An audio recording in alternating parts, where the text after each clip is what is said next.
Okay, students, so in this chapter number 2, I think there is a need to revise some parts. That is your last part. The earliest people, why they were on the move, the reason for the movement of earliest people, 3 or 4 reasons थे. Clear? तो आपको मालूम है. Next is early people क्यों move करते थे, हो गया. How do we know about this people, हम इन लोगों के बारे में, अर्ली पीपल के बारे में हिस्ट्री में कैसे जानते हैं. तो वही आर्कियोलॉजिस्ट ने जितने भी उनको स्टोन टूल्स, वुड और बोन्स वगैरह मिली थी जिससे हमें पता चला था ये लोग स्टोन टूल्स का यूज़ फायर के लिए और स्टोन टूल्स का यूज़ करते थे टूल्स बनाने के लिए, एनिमल्स को मारने के लिए, है ना. तो इस तरह से यूज़ होता था. फिर हमने ये भी देखा था, देखो बेटा इस तरह के टूल्स बनाते थे. इसमें मुझे आपको 2 चीज़ें बतानी है. स्टोन टूल्स जो ऐसे ये पॉइंटेड है, तो ऐसे स्टोन टूल्स बनाने की टेक्निक क्या थी. आप यहाँ पे 2 टेक्निक देख रहे हैं. नहीं, ये तो आप देख रहे हैं कि स्टोन टूल का यूज़ कैसे हो रहा है. ठीक है, डिगिंग द ग्राउंड, यहाँ पे ये रूट को निकाल रहे हैं और यहाँ पे स्टोन टूल का यूज़ कर रहे हैं कपड़े को सिलने के लिए. क्लियर. तो ये तो स्टोन टूल का यूज हुआ बेटा digging the ground to collect edible roots, but here they are used stone tools for stitching cloth. और वो क्लोथ कैसा है, क्या वहाँ कपड़ा सिल्क और कॉटन का होता था. नो, वो जो क्लोथ होता था वो एनिमल स्किन का बना होता था और उसी को वो करते थे. क्लियर. अभी नेक्स्ट आ जाओ, choosing a place to live in. अब मैं आपको मैप प्रैक्टिस, मैं आपको कह रही थी कि बेटा आपको मैप प्रैक्टिस भी देखना है. तो देखो some important archaeological sites. Archaeological sites मतलब जो आर्कियोलॉजिकल ने साइट्स ढूंढी है, कुछ जगह ढूंढी है जहाँ पे अर्लीस्ट पीपल की लोकेशन कहाँ थी इंडियन सबकॉन्टिनेंट में, वो हमें पता चलता है. तो जैसे देखो कुछ लोकेशंस में आपको एक बार फिर से रिवाइज कराती हूँ मैप प्रैक्टिस में. This is your map number 2. First, this is your Bhimbetka. Bhimbetka is famous for rock painting. तो यहाँ पे अर्लीस्ट पीपल आते थे, बैठते थे, यहाँ पे पेंटिंग करते थे. अब वो पेंटिंग्स नहीं रखे होते थे, कलर स्केच वगैरह नहीं रखते थे. जो ग्रास और प्लांट्स होती थी उसी को लेते थे, उसको निचोड़ते थे, उसके रस से कोई ना कोई पेंटिंग इस तरह से बनाते थे. पेंटिंग किसकी बनाते थे, तो वाइल्ड एनिमल्स की बनाते थे. तो ये भिम्बेटका है कहाँ, it is important, it is in Madhya Pradesh. ठीक है. और ये यहाँ पे केव है, भिम्बेटका केव है और उस केव के अंदर बहुत सारी पेंटिंग्स बनी है. ठीक है. तो अब आप यहाँ पे क्या कहोगे कि archaeological sites why Bhimbetka is famous and where it is famous for the paintings and also famous for the habitation settlements. यहाँ पे अर्लीस्ट पीपल रहते थे तभी तो पेंटिंग बनाते थे ना. तो एक ये पॉइंट हुआ बेटा. इस साइट को हम कौन सा साइट बोलते हैं, पैलियोलिथिक साइट. पैलियोलिथिक साइट तो जानते होंगे ना कि हिस्ट्री में जो स्टोन टूल्स था, जो स्टोन एज होता था, वो स्टोन एज 2 मिलियन ईयर्स से लेकर के 6000 BC तक चला था. क्लियर. देखो जो स्टोन टूल्स था वो 2 मिलियन, बेटा ये पॉइंट आप नोट कर लो, 2 मिलियन ईयर्स अगो. क्लास 6 से हिस्ट्री शुरू हो रही है ना, और आप अर्ली पीपल से स्टार्ट कर रहे हैं तो आपको टाइम शुरू होना चाहिए ना, पता होना चाहिए ना कि आप कब से स्टार्ट कर रहे हो. तो 2 मिलियन ईयर्स अगो से लेकर के फ्रॉम, यहाँ पे फ्रॉम लिख लो, टू, ये कब तक जा रहा है, 6000 BC तक. 6000 BC तक, 6000 BC ने 6000 ईयर्स अगो. क्लियर हो रहा है ना, 6000 ईयर्स अगो. तो इस टाइम पीरियड तक क्या हो रहा है, ये पूरा का पूरा टाइम पीरियड है स्टोन एज का. स्टोन एज कहते हैं इसको.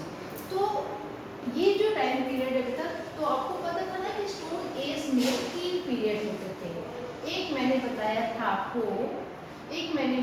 आपको स्टोन एज के 3 पीरियड्स थे. पैलियोलिथिक, दूसरा था मेसोलिथिक, और जो तीसरा पीरियड था that is your Neolithic period. ठीक है.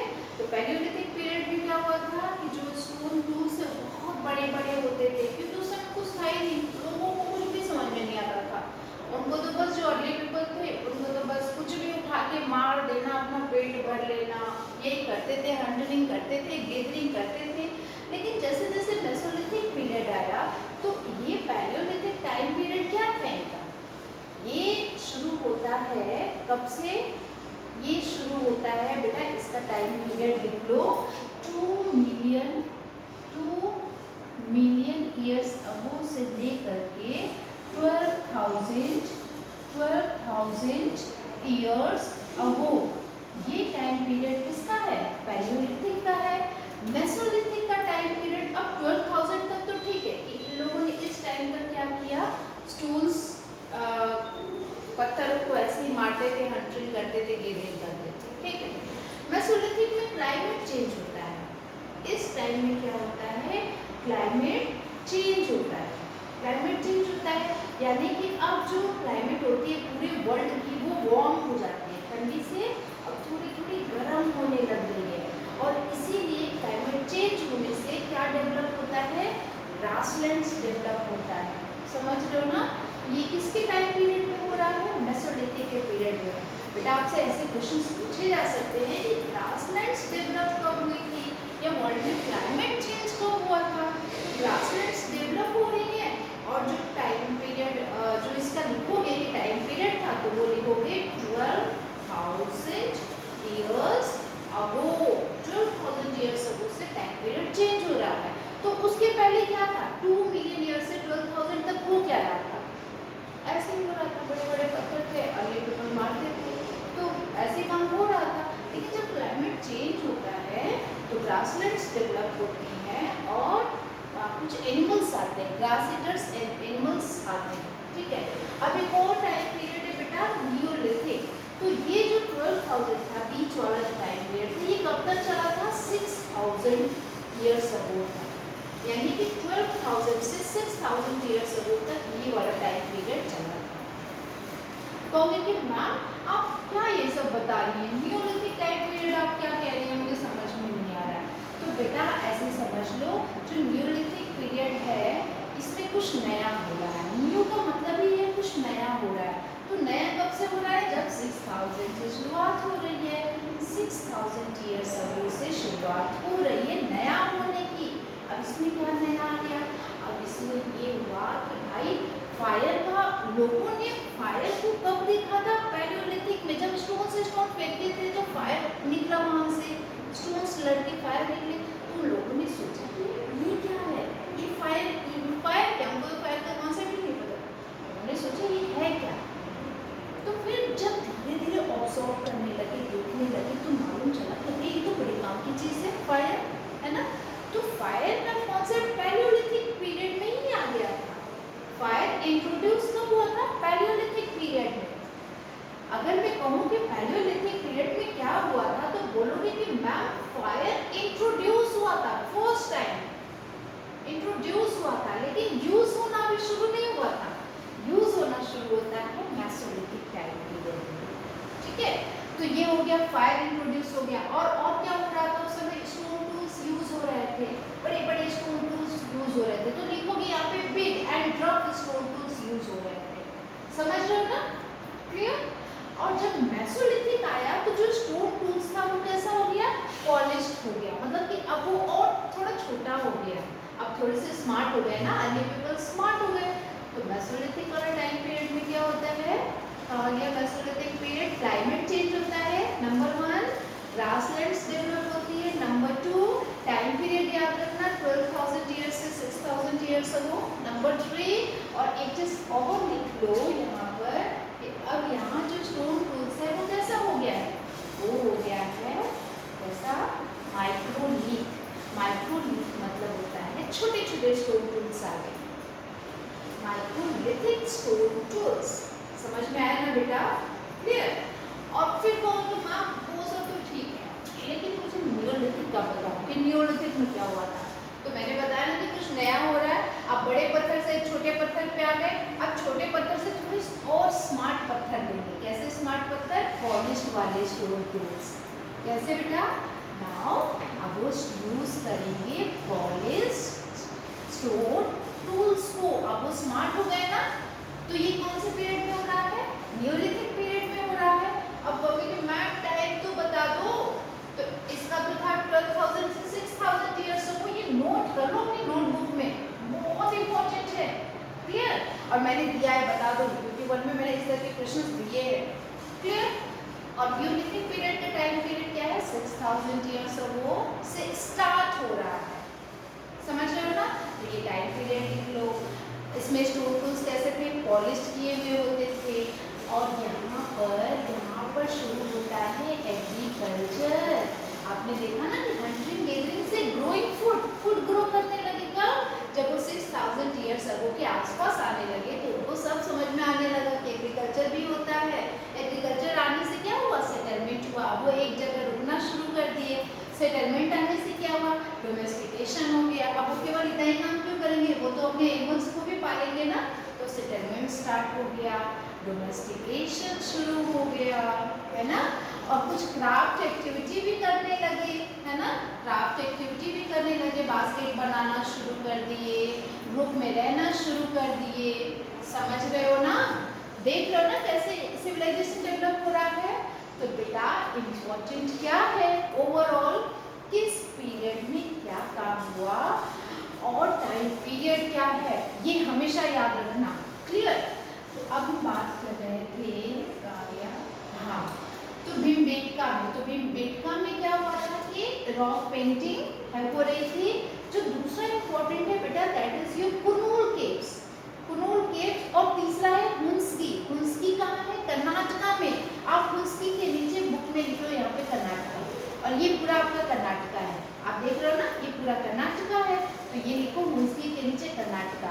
और ये भी लिखो कि ये फेमस क्यों था, हुंस्की क्यों फेमस था। अब जैसे कुर्नूल केव्स है तो कुर्नूल केव्स तमिलनाडु में हो गया, तो तमिलनाडु में कुर्नूल केव्स लोकेशन है ना। एमपी में भीमबेटका लोकेशन है ना, but why this palaeolithic sites is famous. Clear? तो इसलिए फेमस थे। अभी देखो नीचे बता रही हूँ फेमस क्यों थे। ठीक है? रॉक पेंटिंग्स भीमबेटका वाली है। ये देखो चट्टानों पे पेंटिंग बनी है। कुर्नूल केव्स के बारे में लिखा है यहाँ पर traces of ash, traces of ash. Smart student, my dear smart students, traces of ash word लिख लो। कहाँ पे लिखोगे? कुर्नूल केव के सामने। तो तुरंत याद हो जाएगा कि ऐश का मतलब होता है राख, है ना। राख कहाँ से आती है? फायर से आती है। तो लिखो यहाँ पे कुर्नूल केव्स के आगे लिखिए ब्रैकेट में ट्रेसेस, TRACES, ट्रेसेस ऑफ ऐश। कुर्नूल केव कहाँ है? कहाँ है? तमिलनाडु में, तमिलनाडु में। लोकेशन भी लिख लिए आप, वहाँ पे क्यों फेमस था वो भी लिख लिए। अब हुंस्की के पास आ जाओ। हुंस्की में क्या हुआ था देखो। अच्छा, कुर्नूल केव में ये भी लिख देना कि जब ट्रेसेस ऑफ ऐश मिला था वहाँ पे, तो वहाँ पे फिर क्या हुआ था, यानी कि लोग वहाँ पे फायर यूज किए थे, है ना। फायर का यूज कहाँ था? अब इतना तो मालूम ही हो गया होगा आपको। Source of light number 1, roast meat number 2, scare away animals, animals को भगाने के लिए 3 जगह फायर का यूज करते थे। क्लियर? अब इधर आ जाओ। अब एक चीज और देख लो, फिर मैं बताती हूँ। Changing environment. अब मैंने बताया था ना कि बेटा बीच वाला जो टाइम पीरियड था ना, मेसोलिथिक, उस टाइम पीरियड में एनवायरनमेंट में चेंज होने लगा। और कि मैप कब चेंज हुआ था? 12,000 years ago there were change in the environment, warm conditions। अब देखो कैसा चेंज, स्मार्ट एक वर्ड को ले लो, वार्म। वार्म चेंज होने लगा, डेवलपमेंट ऑफ ग्रासेस आने लगी। और क्या हुआ? Lady increase of number of deer, antelope, goat, sheep, cattle. अब ये सारे एनिमल्स आने लगे, है ना, जो ग्रास ईटर्स एनिमल्स हैं। क्लियर हो गया ना? अब चलो beginning of farming and herding. अब फार्मिंग, अब जब ये सब शुरू हो गया तो फिर क्या हुआ? फार्मिंग शुरू हो गई, खेती शुरू हो गई। खेती में ये लोग क्या, व्हीट, बार्ले, राइस, ये सब उगाने लगे। क्लियर हो रहा है ना? और हर्डिंग में क्या है कि अब वो एनिमल्स को क्या करने लगे? टेम करने लगे, पालने लगे। क्लियर? कौन से एनिमल सबसे पहले जो था, ये कह रहे कि शायद उन लोगों ने सबसे पहले डॉग को पालना शुरू किया। आप जानते हैं डॉग को क्यों पालते हैं लोग, है ना, गार्ड करता है, प्रोटेक्ट करता है, ठीक है, ये बात हो गई। अभी फिर आगे देखो इसमें और क्या है, डोमेस्टिकेशन के बारे में दिया हुआ है, और फिर a new way of life, अब एक नई जिंदगी शुरू हो गई। मैंने आपको बताया था कि अब वो सीड्स को स्टोर करने लगे। क्यों? ये ग्रेन्स जो है, जो अनाज निकलने लगा था, तो इन लोगों ने ऑब्जर्व किया ना कि हमने जो खाते हैं, फेंकते हैं, और उसके बाद वहाँ से कुछ निकल रहा है। क्या निकल रहा है? ऐसे देखते रहे, फिर वो लोग ऐसे घूमते फिरते थे, तोड़ के खा लेते थे, मीठा लगता था, कहते थे अरे कुछ तो है। फिर धीरे धीरे ऑब्जर्व करते हुए वो लोग सीड्स उगाने लगे, है ना, तो ये हो गया। और फिर क्या हुआ, स्टोरिंग एनिमल्स, फिर एनिमल्स को पालते थे तो एनिमल्स के बच्चे भी होते थे, तो एनिमल्स मल्टीप्लाई नेचुरली, बच्चे भी होते थे, तो उनसे इनको बहुत कुछ मिलने लगा, फूड मिलने लगा, मीट मिलने लगा, तो अब वो एनिमल को भी अपने घर में स्टोर करना शुरू कर देते हैं। अब है find out about the first farmers and herders. अब कह रहा है कि आप ये बताओ कि पहला जो फर्स्ट जो फार्मर्स थे और जो हर्डर्स थे, उनको आप कैसे दिखाओगे, इंडिया के मैप पे आप कहाँ दिखाओगे, है ना क्वेश्चन, ठीक है। तो अब क्या करते हैं, इसको दिखाते हैं हम लोग कहाँ, देखो, some of the most important ones are in the northwest, in present day Kashmir and in the east and south India। मतलब इंडिया में कुछ कुछ जगहों पे इनके एविडेंस मिल रहे हैं। अब जैसे मान लो हम लोग देखते हैं टुवर्ड्स अ सेटल्ड लाइफ में, देखो लाइफ सेटल्ड कैसे हो रही है, क्योंकि अब वो हर्ट्स बनाना शुरू करते हैं, झोपड़ी बनाना शुरू कर रहे हैं, हाउसेस बना रहे हैं। अब एक पिट्स हाउस मिलता है, पिट हाउस मतलब गड्ढे वाला घर। गड्ढे वाला घर जैसे कि उन्होंने अर्थ को पहले क्या किया, डिग कर लिया, खोद लिया, ग्राउंड में चले गए और कुछ सीढ़ियाँ बना दी उन्होंने, क्योंकि सीढ़ियों से उतर के वो नीचे जाएंगे, और वहाँ पे शेल्टर बना दिया। तो उस शेल्टर को, ऐसा शेल्टर पिट हाउस कहाँ पाया गया, बुर्ज़ोम में। बुर्ज़ोम कहाँ है, कश्मीर में। तो आपसे ऐसे क्वेश्चन पूछे जाएंगे कि बताइए कि पिट हाउस कहाँ पाया जाता था और सेटल्ड लाइफ की शुरुआत कब से होती है, क्लियर। तो आप बताओगे ना नियोलिथिक टाइम पीरियड, तो नियोलिथिक टाइम पीरियड स्टार्ट कब से होता है, तो तुरंत दिमाग में रिकॉल करना, अरे मैम ने क्या बताया था, हाँ 6000 ईयर्स अगो, है ना। तो फिर क्या करोगे, नियोलिथिक पिट हाउस था इसके बारे में, और नियोलिथिक टाइम पीरियड था, पॉलिश्ड जो थे वो स्टोन्स यूज करते थे, और ग्रेन्स अनाज उगाने लगे, खाने पीने लगे। मोटार्स और पेस्टल्स, ये कुछ ऐसे पॉट्स थे, मोटार्स मतलब समझते हो ना, ओखली समझते हो, ओखली जैसे हम लोग अपने घर में ग्राइंड के लिए, अब तो मिक्सी आ गई है, पहले ओखली तो यूज होती थी। तो ये ओखली इस तरह से ग्राइंडिंग ग्रेन अनाज को पीसने के लिए वो यूज करते थे, बहुत स्मार्ट हो रहे थे ना, ठीक है। अब ये भी हो गया। अब देखो ऐसे मोटार्स और पेस्टल्स बनाते थे, इसको क्या करेंगे, जमीन के अंदर खोद के ऐसे करके उसको क्या करेंगे, ग्रेन्स को ग्राइंड करेंगे, क्लियर। चलो नेक्स्ट आ जाते हैं। अब ये देखो ऐसे पॉट्स भी बनाने लगे, ये सब इनकी क्राफ्ट एक्टिविटी है जो वो लोग एक साथ बैठ के काम करते थे। मुझे आपको आज बताना था यहाँ से, यानी बेटा मुझे ऐसा लग रहा था कि कुछ चीज़ें आपकी छूट रही हैं। देखो मेहरगढ़ एक जगह में है, मेहरगढ़ क्या है, पाकिस्तान में एक लोकेशन है, ठीक है। तो यहाँ पे कहा गया कि जो ये मेहरगढ़ है ना, वो बोलन पास के आसपास है। बोलन पास मतलब समझते हो, पास का मतलब समझते हो क्या होता है, दर्रा समझते हो। इससे क्या होता है ना कि माउंटेन्स होते हैं, बड़े बड़े माउंटेन्स, और उस माउंटेन्स में कुछ रास्ते होते हैं, एक माउंटेन के इस पार से उस पार जाने के लिए, जिसको पास कहा जाता है। तो मेहरगढ़ जो जगह थी ये इस बोलन पास के आसपास थी, ठीक है। और ये बोलन पास कहाँ है, it is in Pakistan, clear हो रहा है ना। तो मेहरगढ़ इज इन पाकिस्तान।